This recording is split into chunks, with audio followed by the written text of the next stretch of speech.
টেলিফোনে প্রথমবারের মতো আলাপ হয়েছে বাংলাদেশের অন্তর্বর্তী সরকারের প্রধান উপদেষ্টা ডক্টর মোহাম্মদ ইউনূস এবং পাকিস্তানের প্রধানমন্ত্রী শাহবাজ শরীফের। শুক্রবার ডক্টর ইউনূসের সঙ্গে ফোনালাপে শাহবাজ শরীফ শুরুতেই ইউনূসকে সরকারের দায়িত্ব গ্রহণ করায় অভিনন্দন জানান। বাংলাদেশের আর্থসামাজিক উন্নয়নে ইউনূসের ভূমিকা অতুলনীয় উল্লেখ করে ভূয়সী প্রশংসা করেন শাহবাজ শরীফ। এছাড়া সাম্প্রতিক বন্যায় ক্ষতিগ্রস্তদের প্রতি সমবেদনা জানান তিনি। বাংলাদেশের সঙ্গে পাকিস্তানের ঐতিহাসিক, সাংস্কৃতিক এবং ধর্মীয় বন্ধনের প্রসঙ্গ তুলে শাহবাজ শরীফ বলেন, পাকিস্তান বাংলাদেশের সঙ্গে কাজ করতে আগ্রহী।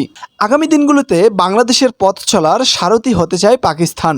এ সময় দুই পক্ষই বাংলাদেশ পাকিস্তানের ব্যবসায়িক সম্পর্ক জোরদারের উপর গুরুত্ব আরোপ করেন। এর বাইরে অন্যান্য যে কোনো কাজে বাংলাদেশ পাকিস্তান যাতে একটি সৌহার্দ্যপূর্ণ সম্পর্ক বজায় রেখে কাজ করে যেতে পারে সেদিকে জোর দেওয়া হবে বলে আশাবাদ ব্যক্ত করেন। মেহেদী হাসান, নেক্সট জেন 24, ঢাকা।